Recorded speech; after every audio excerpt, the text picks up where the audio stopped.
আসসালামু আলাইকুম, কেমন আছেন আপনারা সবাই? তো আজকে কিন্তু স্পেশাল রান্না করে নিয়েছি। অল্প মশলা দিয়ে আমি রোস্ট রান্না করে নিয়েছি। এখানে কিন্তু আমার ঘরে যে মশলাগুলো ছিল সেই মশলা দিয়ে আমি রান্না করে নিয়েছি। বাচ্চাদের জন্য অল্প মশলা দিয়েছি। তো এখানে কিন্তু আমার চিকেনটা আমি নিয়ে নিয়েছি। চিকেন নিয়ে আমি মশলা দিয়ে এখন ম্যারিনেট করব। লবণ, হলুদ, মরিচ, তারপরে ধনিয়ার গুঁড়ো দিয়েছি। দিয়ে এখন মেখে আমি কিন্তু রেখে দিব রেস্টের জন্য। তারপরে আমি এখানে গুঁড়া মশলা আমার গ্রেভির জন্য আমি একসাথে করে মিক্স করে নিচ্ছি। এখানে লবণ, ধনিয়া গুঁড়ো, হলুদের গুঁড়ো, মরিচের গুঁড়ো আর অল্প একটু জিরার গুঁড়ো দিয়েছি। আর দিয়েছি আমি আস্ত গরম মশলা দিয়ে আমি এক সাইড করে এখন কিন্তু আমি আমার চিকেনটা ভাজার জন্য চলে এসেছি। তো এখানে চিকেনটা বসিয়ে আমি আমার বাটা মশলাগুলো একসাথে করে নিচ্ছি। এখানে পেঁয়াজ বাটা দিয়েছি, তারপরে রসুন বাটা আর দিয়েছি আমি আদা বাটা। তো এগুলো কিন্তু একসাথে করে আমি এক সাইড করে রেখে দিয়েছি।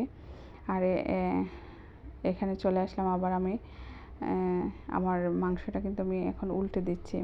এক পাশ হয়ে গেলে তারপর আবার অপর পাশও আমি উল্টে পাল্টে কিন্তু একটু ভেজে নিচ্ছি। এখানে আমি লেগ পিস ইউজ করেছি, সবগুলাই আমার লেগ পিস।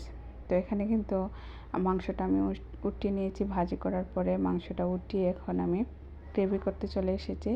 গ্রেভি করার জন্য যে মশলাটা আমি একসাথে করেছিলাম পেঁয়াজ, আদা এবং রসুন বাটা, সেটাই এখানে আমি দিয়ে দিয়েছি। দিয়ে কয়েকটা কাঁচামরিচ আমি অ্যাড করেছি। দিয়ে তারপরে আমার গুঁড়া মশলাগুলো আমি অ্যাড করেছি। গুঁড়া মশলাটাও আমি একসাথে মিক্স করে দিয়ে দিয়েছি। গুঁড়া মশলাটা দিয়ে এখন কিন্তু আমি পেঁয়াজটাকে ভালোভাবে নেড়ে চেড়ে নেব। ভালোভাবে এখানে দেখেন আমার পেঁয়াজটা কিন্তু ভাজা ভাজা হয়ে গিয়েছে। ভাজা ভাজা হয়ে গেলে এখানে আমি অল্প একটু পানি দিয়ে দিচ্ছি। পানি দিয়ে একটু নেড়ে চেড়ে এখন কিন্তু আমি আমার এই গ্রেভিটা আমি একটু জাল করে নেব। জাল হয়ে গেলে এখানে আমি আমার চিকেনটা অ্যাড করে দিয়েছি।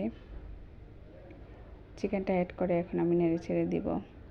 এই লেগ পিসের চিকেনটা আমার মেয়ে কিন্তু খেতে অনেক পছন্দ করে। আমি অল্প ঝাল দিয়ে রান্না করেছি যাতে ওরা পেট ভরে খেতে পারে।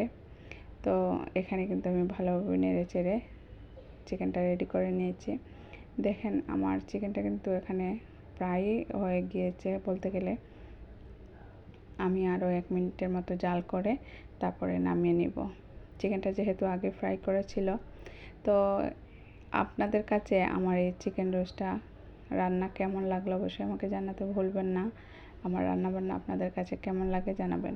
তারপরে এক পাশে কিন্তু আমি পোলাও বসিয়ে দিয়েছিলাম। এখানে আমি সাদা পোলাওটা রান্না করছি। পোলাও রান্না করে তারপরে মাংসটা কিন্তু আমি নামিয়ে নিয়েছি। এখানে মাংসটা আমার ঠান্ডা হয়ে গিয়েছে আর আমি পোলাও রান্না করে নিয়েছি, ঝরঝরে পোলাও। তো ভালো থাকবেন সবাই, সুস্থ থাকবেন, আমার জন্য দোয়া করবেন। আর সবাইকে কিন্তু জুম্মার দিনের অনেক